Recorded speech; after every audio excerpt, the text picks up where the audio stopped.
fanática de lo sensual. Ella tiene una foto mía y ya me la puedo imaginar. Lo que hace cuando está solita, pero no le voy a preguntar. Y escuchar su voz cuando se agita, por su manera de respirar. Puedo imaginarme lo que está haciendo. Si le hablo malo se pone intranquila, pasa su mano por todo su cuerpo cuando le digo todo lo que él haría.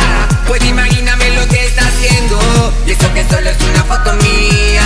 ¿Qué pasará cuando nos encontremos? De seguro que se le picaría. Are we on? I didn't know I was already recording.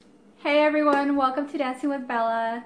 Oh my god, this shit I just smoked is so fucking bomb. Anyways, how are you guys doing?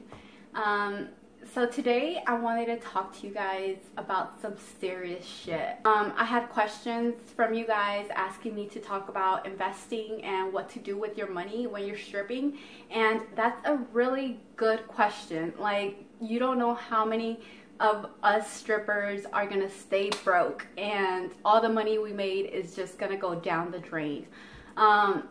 It took me a while to actually process the whole money idea, and it's not about how much money you make.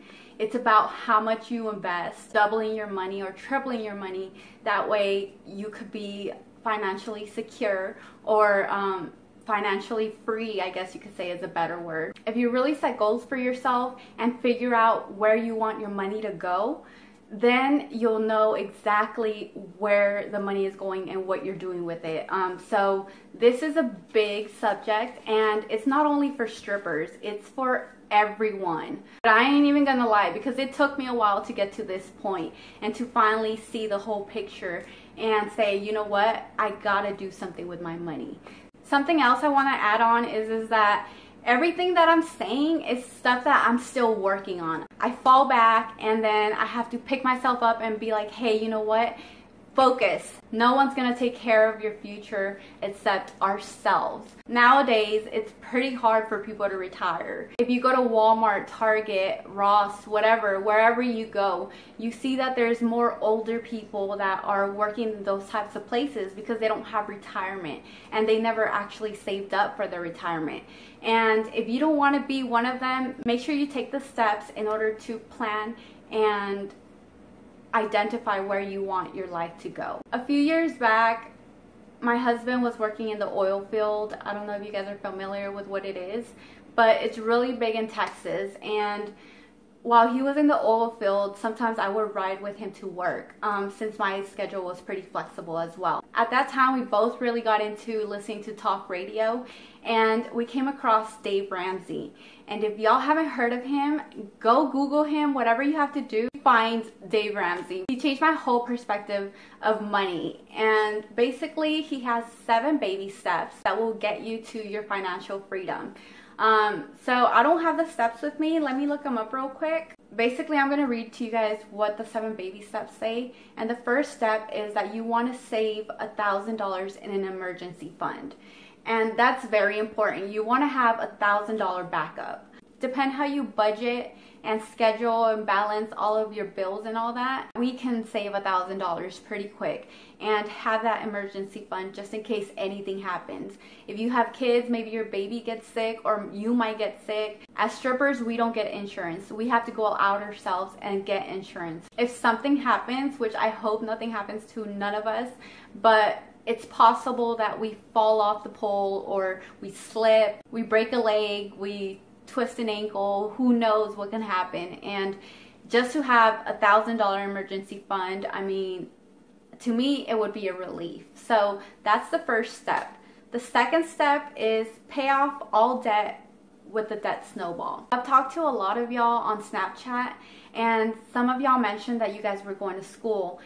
If you guys really want to pay off your school debt, then I suggest you guys do it right away. Don't say, oh, I'll do it later. Once you start seeing that money, sometimes you get so tied in, but you don't want to get caught up in the game. You want to make your plans and pay off whatever you have to pay off and save whatever you have to save, as well as invest. We work our asses off at the strip club, physically and mentally. We have to make sure that we honor the money that we make. All the blood, sweat, and tears mean something.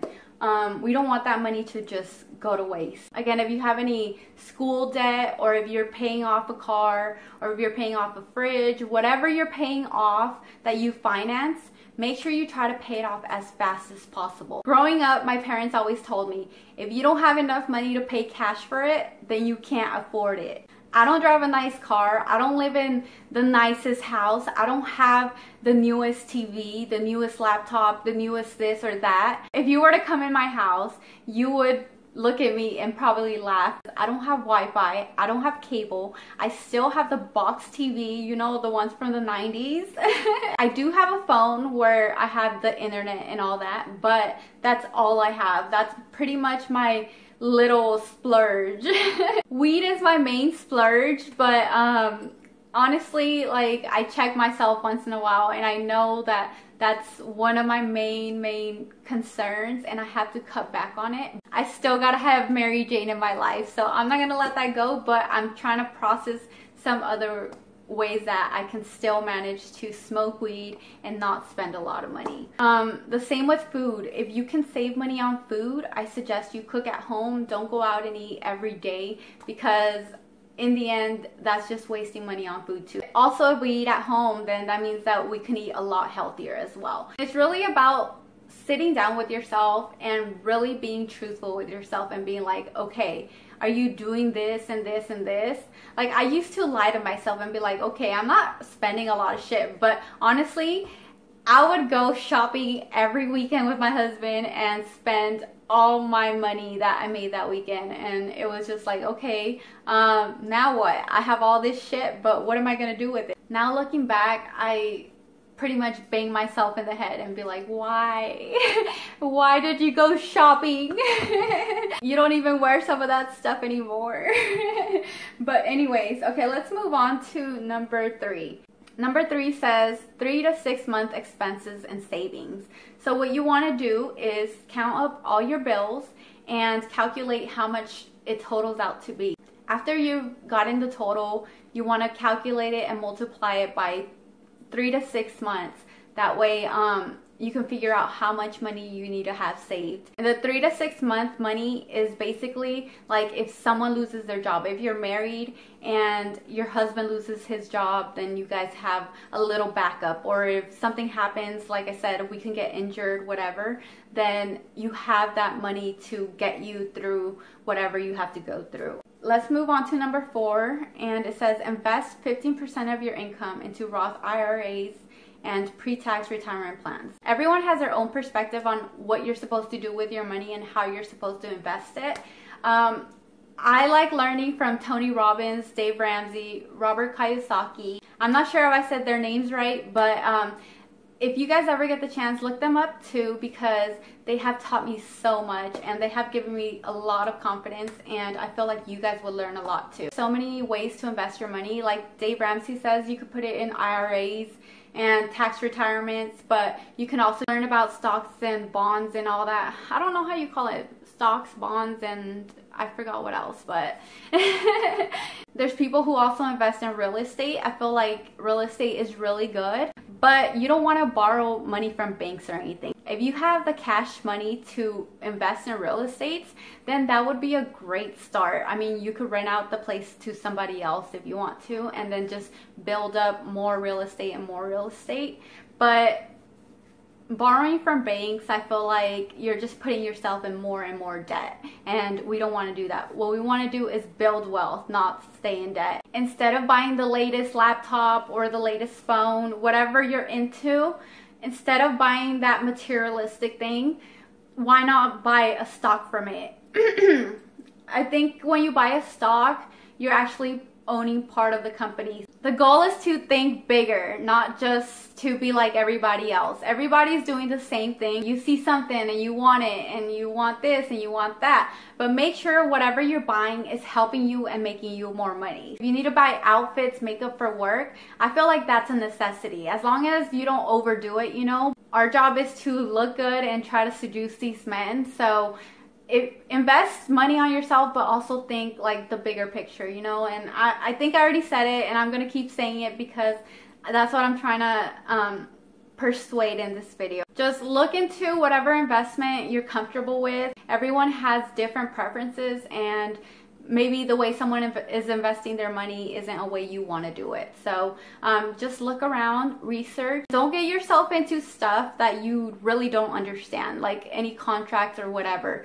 Make sure that you understand everything that is said and how your money is going to be saved or invested, whatever, but make sure you understand before you go ahead and just sign yourself up. Number 5, it says college funding. I know there's girls out there who watch my videos that aren't strippers, so if y'all have kids or whatever, number 5 is a good step for you guys to start saving for your kids' college funding. I feel like college competition is getting harder and harder, so make sure you have money saved for your kids. You never know if they're gonna actually get a full ride or a full scholarship, so also have that as a backup. Make sure we take care of the babies and let them have some college education if they want to.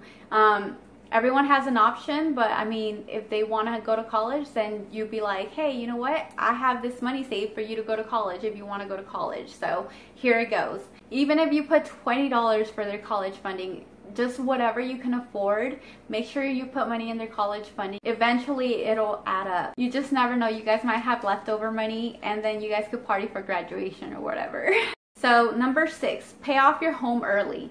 If you're already buying a house, then this is the step where you want to just go ahead and pay and pay and pay until you pay off your house.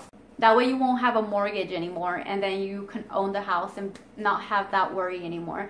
And that's a big stress relief. Once you get to step number 6, if you haven't bought a house yet, then save up all the money you can. Work your ass off until you have enough money for the house you want and pay for it cash. Like I said, you don't want to borrow money from banks or whatever. So much better when you said, oh my god, I bought that shit with my own money, you know, like I paid for it cash. And that's my goal. Once I get to the step, that's what I'm gonna do. I'm not necessarily saying you guys have to do it, but I feel like that's a good idea. The last step is number 7, and number 7 says build wealth and give. Number 7 is like, ta-da! Where you say, oh my god, I accomplished this. I have wealth in my life. I don't owe anybody anything. I've paid everything off. After the 7 steps, I feel like everything will come as a piece of cake as long as you stick to what you've learned and not go out and finance a boat or whatever, a TV or anything else. You know, like make sure that you have cash for it, and if you have cash, then you know you can afford it. So that's all my tips to you guys. Like I said, this is just what I've learned throughout my life, my life experiences, the dumb mistakes I've made, but you know what? No regrets, just lessons. And I have that on my wrist here somewhere, but they fucked it up, but I don't regret it because now I can be like, hey, you know what? No regrets, just lessons, right? That's been my main motto throughout my whole life, and that's what's really gotten me through any situation, is just remembering not to regret anything, but to learn from the experiences and learn a lesson from it and actually apply that lesson, because if you don't apply it, then knowing it doesn't mean anything. I'm just at the beginning of the steps. Like, I've fallen back so many times, but maybe we can encourage each other to actually stick with it and actually get somewhere, because that's what I want everyone to do, is pretty much build wealth and to be financially free. And then we could travel the world, do whatever we want, but first we gotta sit our asses down and really handle our shit. No one's gonna give us anything. As strippers, we should already know that we gotta work our asses off, literally and figuratively. I'm not a financial advisor or anything, so I might not be correct about any of this. Like I said, everyone has their own way of managing their money. I just felt like this was a really important topic to talk about. There's so many people out there who have good advice on what to do with your money. But just watch out for the shady people. You don't want to get yourself into something like really shady. Thank you guys so much for watching. If you're new to my channel and you guys want to go check out my other videos, you guys are welcome to do that, and you guys are welcome back anytime. Thank you guys for all the support, and I will see you on my next video. Bye guys.